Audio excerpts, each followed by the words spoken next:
Hello friends, I'm Jeanice Mitchell, pelvic health physical therapist, and today we are talking about the pelvic floor muscles and how they can affect bowels. So basically, there are two main categories. One is constipation and pain and difficulty pooping, and the other is difficulty with control and leaking, either leaking poop or leaking gas. And so we're going to talk a little bit more in depth about both sides of the equation here and some quick tips to help you live your best life and have your best poops at the time and place that you want to have them. Before we get started, remember that I'm a physical therapist, but I'm not your physical therapist, and this information does not replace evaluation by a qualified healthcare provider. And if you have any of these symptoms, please get checked out. First, we need to talk about the pelvic floor muscles and a little bit about where they are and what they do. So first off, where are they? Here is a little diagram here of the pelvic floor. This is a female anatomy side view. So a female that's cut in half. We're looking at the inside of her right internal organs. So here is the pubic bone. Here is the tailbone. This is her buttocks here. That's her inner thigh. This is the bladder and the urethral canal for urine to exit. Here's the uterus and the vaginal canal. And then the rectum and the anal canal. The pelvic floor muscles are kind of like a hammock, and they stretch, they connect to the pubic bone in the front, and then they stretch all the way back to the tailbone in the back. So literally, they're a hammock or a basket supporting those organs, those pelvic organs in the body. They also go side to side. There are multiple muscles that make up the pelvic floor, and depending on how you count, there are 17 pelvic floor muscles. So they go side to side, front to back, and they also have several layers, and they do different things. And so we're going to talk about some of the jobs that the pelvic floor muscles do, specifically relating to the rectum and bowel and stools. Here is another view of the pelvic floor. So here's a female pelvis. Pubic bone in the front, tailbone in the back. Pelvic bone is here on the side, so kind of like a bowl. Let's tip that bowl. And at the bottom, we have the pelvic floor. All of these pink striated structures are the pelvic floor muscles. So there's the pubic bone, connects there, and it goes all the way back to the tailbone. You can see how there are multiple muscles, and they do different things. This is where urine comes out. That's called the urethra, the urethral meatus. That's the vaginal opening, and then this is the anus. Look at those muscles that wrap right around the anus. Incredible. Now that you have the basic anatomy down of the pelvic floor muscles, let's talk about function and what the pelvic floor muscles do. So coming back to our female side view here, you can see that the pelvic floor muscles support the organs. So that's job number one, is to hold those organs up. If the rectum starts to kind of fall, that is called pelvic organ prolapse, and it can actually collapse into the vaginal canal. And I have other resources that go into this way more in depth, but basically, again, the pelvic floor muscles are supporting the organs, the pelvic organs, including the rectum, to hold it up. Here is a quick view of pelvic organ prolapse with the rectum. So you can see that vaginal canal, and that rectum is starting to collapse into the vaginal canal. So that's called a rectus. The second job is sphincteric, basically controlling the outlets. Here is a female bottom view. That's the pubic bone in the front, tailbone in the back. That's where urine exits, the urethral canal, vaginal canal, and then here's the anus. And see those beautiful pelvic floor muscles that wrap around the anus. So the pelvic floor muscles need to be coordinated and strong enough to do the right thing at the right time, and also be able to relax. So number one, if you don't want to pee or poop or pass gas, we want those functions to stay within the body, right? So the pelvic floor muscles wrap around the anus to keep it closed, to not allow poop or gas to exit or pee. But then when we want to poop or pass gas or pee, we need those pelvic floor muscles to relax and lengthen so that material can pass through. And generally, the pelvic floor muscles are smart enough to do the right thing at the right time. But for a variety of reasons, there can be dysfunction, and that's when you have difficulty with pooping, pain with pooping, difficulty with controlling poop, or difficulty with controlling gas. So you can see how the pelvic floor muscles function with job number 2. Here is a fun little video animation of the pelvic floor muscles. And so I want you to really pay attention to the anus and watch those pelvic floor muscles squeeze that anus, and then watch those pelvic floor muscles relax and what happens.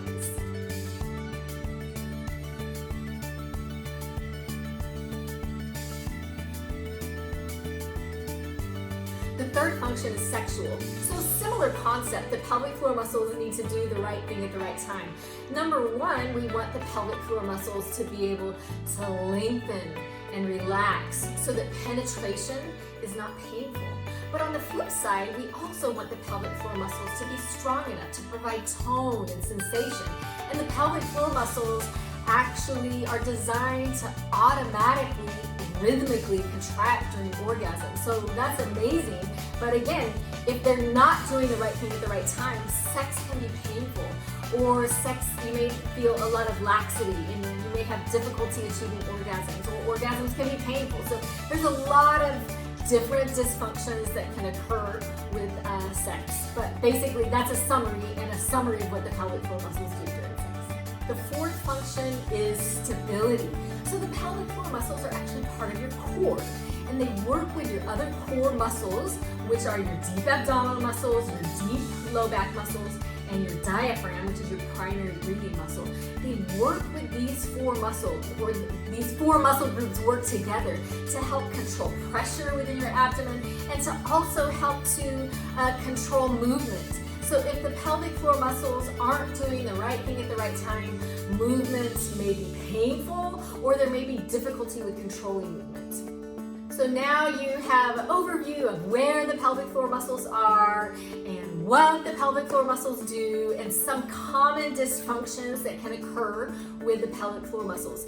Before we jump into tips that specifically address dysfunctions, we're going to lay a foundation of bowel health tips. So these tips are important for healthy digestive and bowel system and general bowel pelvic health.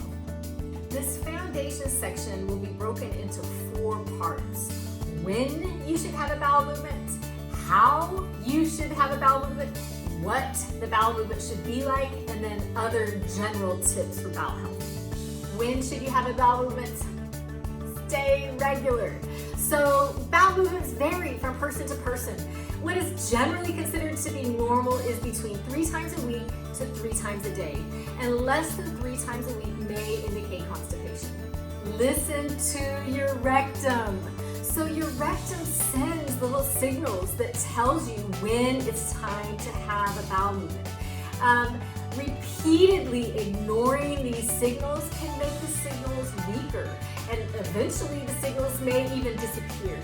I like to give an analogy of bowel signals being very similar to your conscience. So when your conscience is telling you to do something or to not do something, if you listen to it, that conscience is going to stay strong, right? That pathway is going to stay strong. But the more you ignore that conscience, the weaker that little signal is going to be, and the easier it is to ignore it. So the same concept applies to bowel movements and the urge or the sensation to have a bowel movement. So listen to your bowels, and when you feel that urge, don't ignore the urge. Go to the bathroom. There's a lot to this next section, so I'm actually going to read some of these tips off. You have something in your body, it's a reflex called the gastrocolic reflex. And basically this reflex is stimulated with eating. So generally after you eat 20 to 30 minutes after you eat, this reflex kind of kicks in. And a lot of people can use this reflex to retrain their bowels to go at the right time. So basically with this reflex, new food goes in and then old food goes out. You can use this reflex to schedule a daily bowel movement. This is called Gastrocolic Reflex uptraining. Eat your meals at the same time every day. 20 to 40 minutes after your meal, sit on the toilet for 5 minutes and patiently wait. A large meal may stimulate the gastrocolic reflex more than a small snack. Scheduling toilet time after breakfast is very effective for many people. Scheduling toilet time after lunch and dinner may also be effective, especially if these times are more convenient for your schedule. So you really need to look at your life and see what works best for you. But choose one time and stick to that time. Do your bowel movements have a schedule already? Do they tend to happen at the same time of day? If so, schedule your toilet time around this time. Retraining the gastrocolic reflex takes time. It may not work the first time you try it. Do not force yourself to wait on the toilet more than about 5 minutes. Consistency is key, so keep to your schedule for at least 2 weeks. If you use quick-acting laxatives such as suppositories or enemas to manage constipation, consider timing them to work with your gastrocolic reflex. Check with your doctor for more guidance on laxatives. Now, the next section is how should you have a bowel movement. The first category is pelvic floor muscle control. Coordinated and healthy pelvic floor muscles keep stool in at the right times and let stool out at the right times. During bowel movements, the pelvic floor muscles must relax to let the stool out. This may feel like the anus opens and gently lengthens down. Pushing too hard can actually accidentally contract the pelvic floor muscles. So you think you're doing a good job because you're pushing, but you may actually be pushing against a closed wall there almost, with those pelvic floor muscles keeping the anus closed. Contracting the pelvic floor muscles will tighten the anus, making it even more difficult to pass stool. Knowing how to correctly contract your pelvic floor muscles will help you recognize if you're relaxing or contracting during the bowel movement. Here's a great tip. So imagine that you're in an elevator full of people and you don't want to pass gas. So keeping that gas in by keeping those pelvic floor muscles closed is what a correct pelvic floor contraction feels like. I think another really easy way to find if you're doing a correct pelvic floor muscle contraction is grabbing a mirror and taking your pants and your underwear off and visualizing your anus. And when you squeeze, does that anus pucker up? Does it pull up and in, or does it bulge out towards the mirror? It should pucker up and in when you squeeze, and then when you relax, it should lengthen and soften. You may not feel it actually open if you're not passing anything, but it should soften and kind of just gently relax. The next category is toilet posture. So we are actually going on a field trip to the bathroom.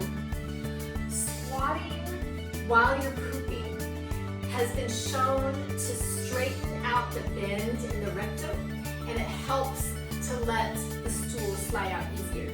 So before I show you squatting and how I like to do it, basically here would be the rectum, right? So poop goes up, it moves through, and you have a pelvic floor muscle called the puborectalis, and it actually kind of slings that rectum. It puts a kink in it to help keep poop in until you're ready to let it out. So it's a good thing that there's a kink in it, but if that kink stays kinked when you're trying to poop, then it's going to be really, really difficult to poop, or even virtually impossible. That's why most people don't stand when they poop. They sit or they squat. So my favorite position is sitting on the toilet, knees are wide apart. I like this tool. It's called Squatty Potty, and this is a portile Squatty Potty, meaning it's portable, so you can travel with it if you wanted to, depending on how much you need this and what other tools you have at your disposal. But basically, here's the stool for the squatting, and then you're gonna put your feet up on it. So you see this bend here, and I can even increase that bend by leaning forward. that that squatty position is really good to help. What? It helps to straighten out that kink with that puborectalis in the rectum. I should also mention that you can squat without a squatty potty. There's many other creative ways. You can use a stool under each foot. You can prop up some books or some magazines. But the whole concept here is that you're trying, especially if you're someone that has difficulty with pooping, you're trying to increase that bend and improve that squatting position. Let's go through the steps step by step. So, number 1, sit down on the toilet seat, right? Step number 2, place your feet flat on the stool. So I don't know if you can see, but we really don't want those heels elevating up because that's activating your muscles and we're trying to relax. Number 3, open your hips with your knees apart. We're not trying to keep knees closed on the toilet. We want them to open. Knees should be higher than the hips. So you can see there, if my knee is down here, it's lower than my hip. I want my knee higher than my hip. Lean forward and rest your elbows on your knees or your thighs. Keep your back straight. So we're not trying to do like a hunchback. Relax your legs. Push your belly out. So this is a little tricky, but basically we're not trying to strain, we're trying to think about like a beach ball in the belly. Deep breath in and you're letting that belly. That belly is out. So push your belly out. This position may not be comfortable for everyone, so don't force yourself into a painful position. If you have hip problems or back problems or knee problems, I mean there's a variety of problems that could contribute to you having a difficult time in this position. But there's usually a solution that we can find if you are having difficulty. You should be able to relax your legs and abdomen, and if you have difficulty with this, a pelvic floor physical therapist can help. One last category to address while we're on the toilet here is to avoid straining and take time to poop. Relax and take your time. Don't rush or strain or stress. Remember how we talked about scheduling bowel movements? You probably don't want to schedule right before you have to leave for work. That doesn't mean you can't schedule in the morning, but allow time, okay? Keep breathing. Do not hold your breath. If you have any difficulty with this, I would encourage you to get a straw and you can blow through the straw. Or you can even make noises like or shh. These low, deep noises, even moo. So these low, deep noises help to relax the pelvic floor muscles, and also they help to ensure that you're not straining and holding your breath. Keep your jaw and face relaxed, so we're not trying to be all pinched up. Relax. All right. Push your belly out like we talked about, and then let the anus open and gently drop, and then poop comes out, ideally. The third category is what should the bowel movements be like. So just remember that what goes out is affected by what comes in, right? And so we're going to go over a few tips, but if you need more tips than what I'm providing, make sure you talk to your doctor or talk to a dietitian. The size, shape, and consistency of stool or poop can vary from person to person. But I want you to consider the impact that the stool type has on your symptoms. So I love demonstrations. So let's say that your poop is kind of like this, like rabbit pellets. And it has to, you're eating, and this food is getting converted to poop, right? And it has to travel through all this network of your digestive system, and then ultimately it goes into your bowel, your ascending colon, your transverse colon, your descending colon, and then out your rectum. Now, how well is poop that is shaped like this? How well is that going to move through? Not very well. It's going to be really slow. It might be difficult to poop. probably difficult to poop, maybe painful to poop, and you're probably not pooping that often if you have poop like this. On the flip side, ooh, what if you have poop like this? Oh, yuck. So that's very difficult to control, right?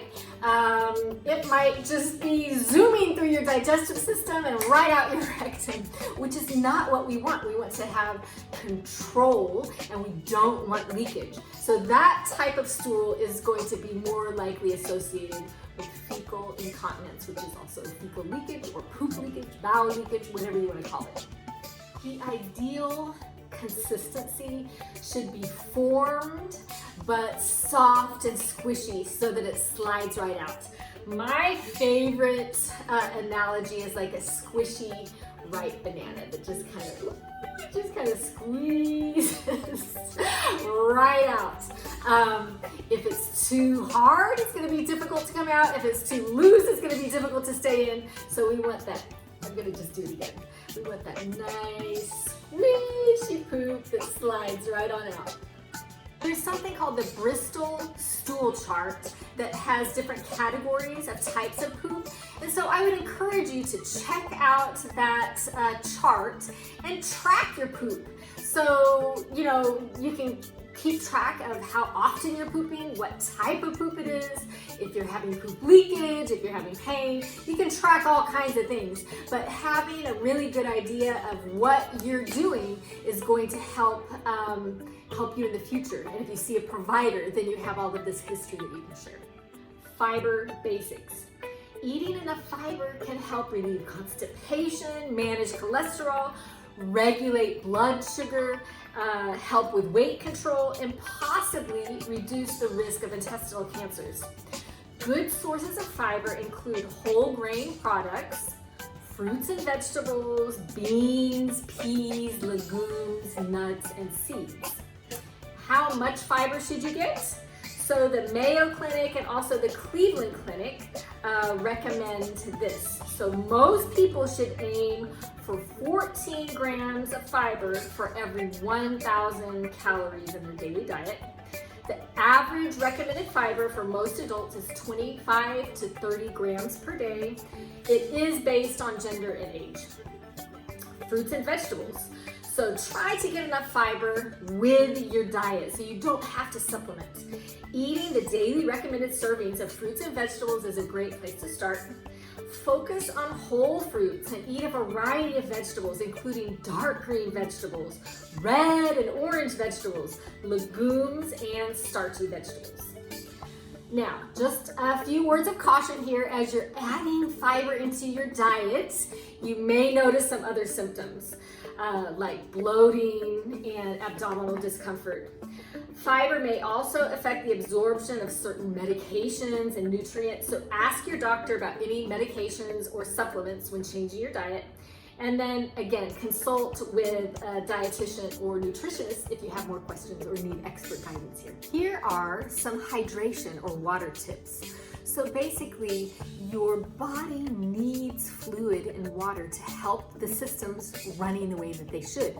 And specifically, it helps to keep your stool soft and keep the rest of your body hydrated. Hydration is very important when adding fiber to your diet. So how much do we need? Everyone's fluids needs are a little different. How much you should drink depends on your age, your size, how much you exercise, the climate you live in, and any special medical conditions you may have. You probably drink enough fluids if you rarely feel thirsty and your urine is a colorless or light yellow. Drinking 8-ounce cups of water every day is a good rule of thumb for the average adult based on the Mayo Clinic recommendations. Another estimate is drinking 30 milliliters per kilogram of your body weight every day, if you want to figure that out. All right, now fluid caution. Check with your doctor if you've been instructed to limit your fluids for a variety of reasons. Maybe you have a certain medical condition, such as congestive heart failure or kidney disease, or maybe you're taking a certain kind of medication. So again, if you have any of these conditions or something else that may affect fluid intake, make sure that you check with your doctor, healthcare provider. now we're in our fourth category of foundations, and this is called other tips. So in this category, we're going to cover staying active, stress management, and then a few warning signs. Stay active. Exercise regularly to help stimulate the intestines. So think about our animals, specifically if you have a dog or if you've been around a dog. You take the dog on the walk, and what does the dog do? Usually it poops, right? So that's helping to stimulate the intestines. Same concept for us. It doesn't have to be it doesn't have to be big, strenuous exercise. It can be something as simple as going on a walk, helps to stimulate the intestines.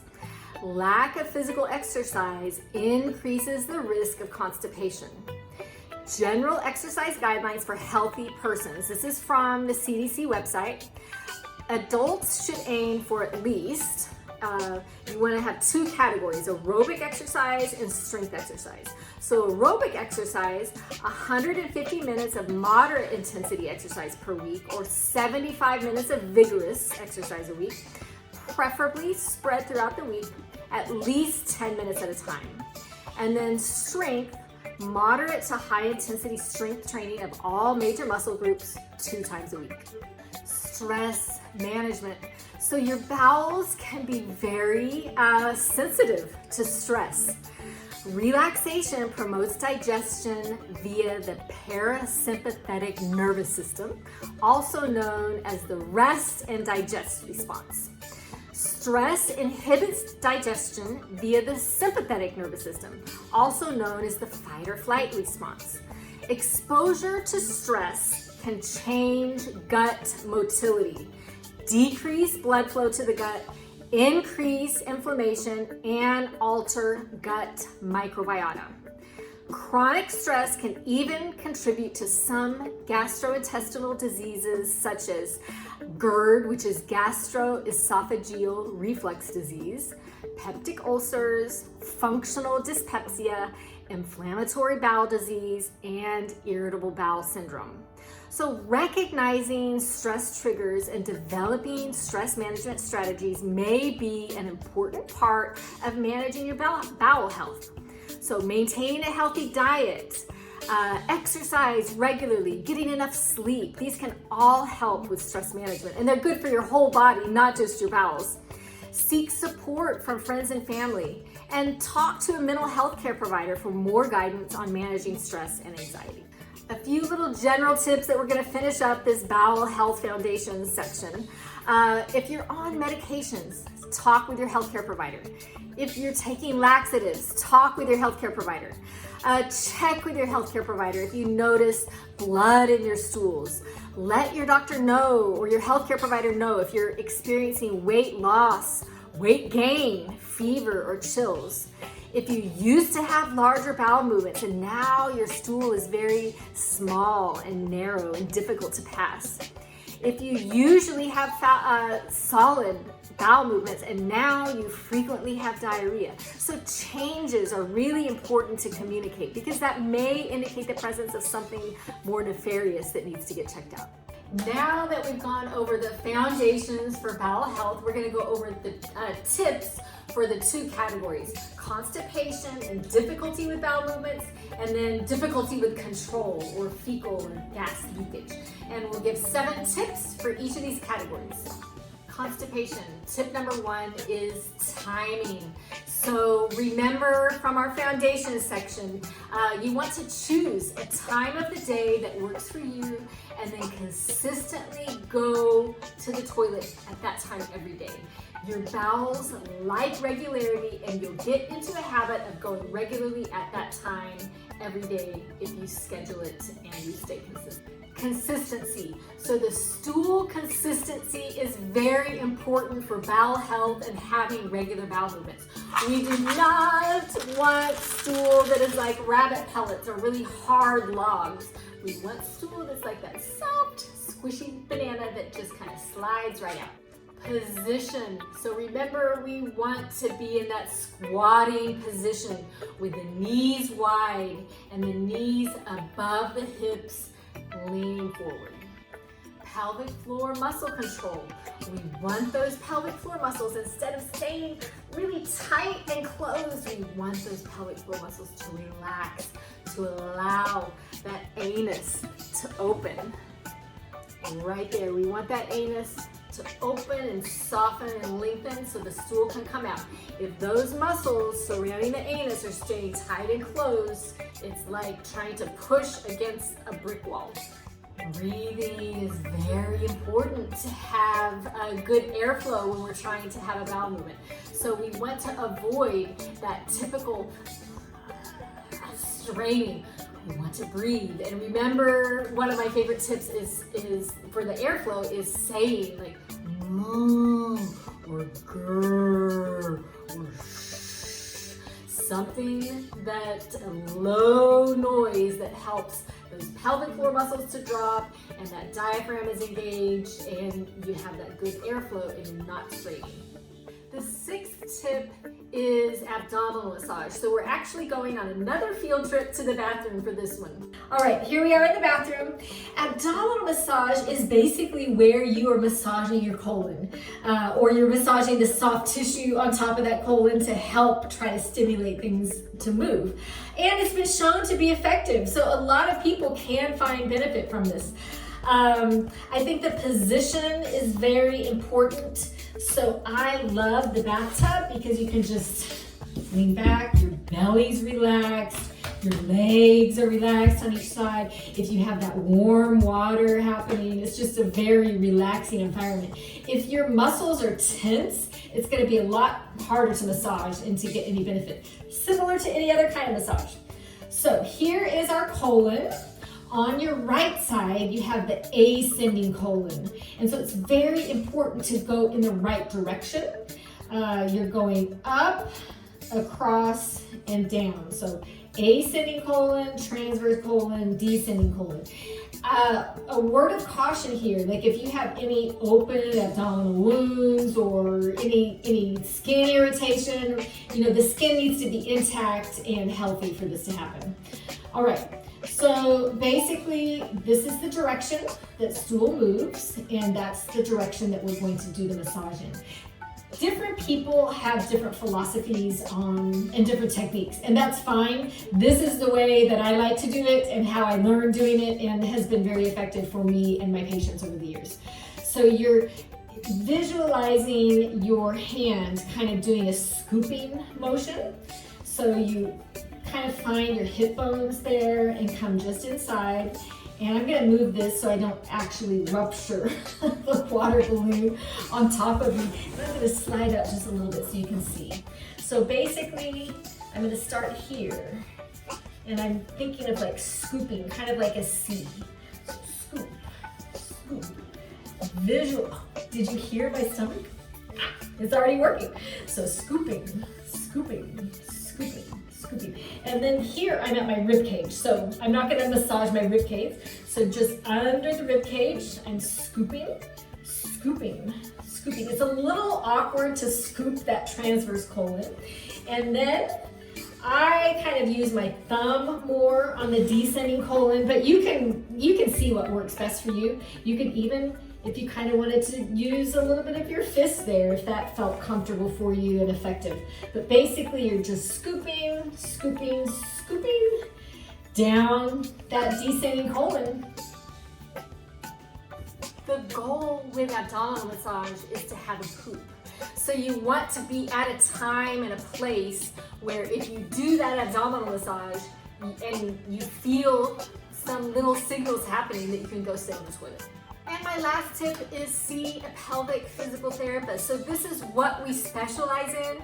If these tips help you and you're able to achieve a regular daily bowel movement and achieve your goals, fantastic. But if you're not, don't give up. There's way more that we can do in pelvic health physical therapy. So check that out. You can go to my website, mypfm.com, click on Find a PT, and we have links to 4 databases to find a pelvic physical therapist near you. Okay, now let's talk about leakage, whether it be leakage of solid stool, leakage of liquid stool, or leakage of gas. If stuff is coming out of you when you don't want it to come out, here are some tips for you. Number one, consistency. So it's going to be really, really difficult to control a stool that has this kind of consistency. So work on bulking up your stool to get it to that consistency of a soft, squishy banana that's a lot easier to control. Pelvic floor muscle training is number two. So training the muscles to squeeze and to hold on at the right times and to relax and let go at the right times. The pelvic floor muscles are special. They are voluntary, which means we can train them to do what we want them to do. We can build up strength. We can build up bulk. We can build up endurance. We can work on coordination and timing. I have multiple videos on pelvic floor muscle training, so I encourage you to check those out. But really working on those elements to help control that outlet, to keep it closed until you're ready to let it open. This next one could be its own video all on its own, so I'm just going to have to summarize for the sake of time. But it's urge deferment techniques. So I know we talked about in the Bowel Health Foundation section that when you feel that urge to go, you go. And getting into a regular habit is very important, and it is. But if you're a person that is going 5, 10, 15, 20 times a day, your bowels are kind of overactive, and so we're trying to teach them to calm down and to hold on longer. And so some tips to help retrain the pelvic floor muscles and to retrain the bowels are very important to help reduce these. A few basic urge deferment tips. So number one is actually putting pressure on the perineum. So that could be hand pressure, that could be sitting on a rolled up towel, that could even, sometimes people sit on a tennis ball or a golf ball. If that pressure is on that perineum, sometimes that helps the urge to die down. Taking deep breaths, taking your mind off of the bowel urge, stopping doing what you were doing. So let's say that you were washing dishes and you felt that really strong urge. Stopping washing dishes and go sit down. Doing some pelvic floor muscle squeezes also helps to reduce that urge. And then identifying triggers. So if you know that X always causes you to have an urge, then don't do X.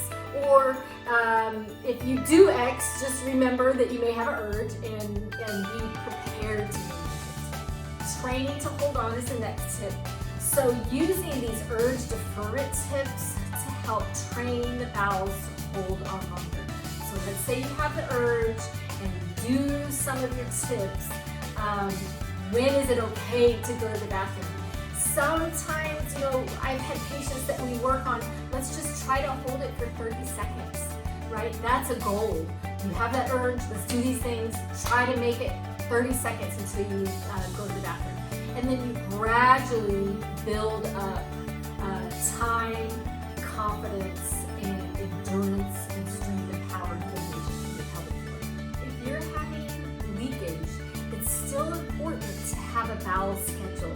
So choosing a time each day, or maybe even several times. Remember in that first segment, we talked about that up to 3 times a day is still considered normal. So choosing a time or times during the day where this is the time that you're choosing to go to the bathroom and starting to make that a regular habit and a regular part of your routine. The next category or the next tip is triggers and dietary irritants. So sometimes things that you eat may irritate your bowels or may cause you to have leakage or really strong urgency. And you probably have an idea of what those triggers are already, but some common triggers may be spicy foods or tomato-based products. Other dietary irritants would be like caffeine, coffee. So sometimes people use coffee as a way to regulate their bowels and go to the bathroom. But if you know that when you drink a cup of coffee, you have leakage afterwards, maybe you want to reconsider either drinking the coffee or reducing the volume. The last tip for controlling your bowels is pelvic health physical therapy. So you can do some of these self-management tips and see if they work. If they don't, don't give up. We are here for you, and we want to help you get control. And we have a lot of other tools and tips and resources that we can use to help you control your bowels and your gas so that you can go when you want to go, where you want to go. You can be the boss of your bowels. We are at the end of our time together. I hope that this information was helpful and that you learned some information about your anatomy and how it works and some self-management tips that you can try at home. Remember to seek medical guidance if you have any questions. This doesn't replace evaluation by a healthcare provider. And also remember to share this information so you could be the messenger of hope and help to somebody else that may be struggling that doesn't want to talk about it. So this is frequently a taboo topic that people don't want to talk about. I'm so honored that you joined me today, and I look forward to connecting with you in the future. Thank you. Bye-bye.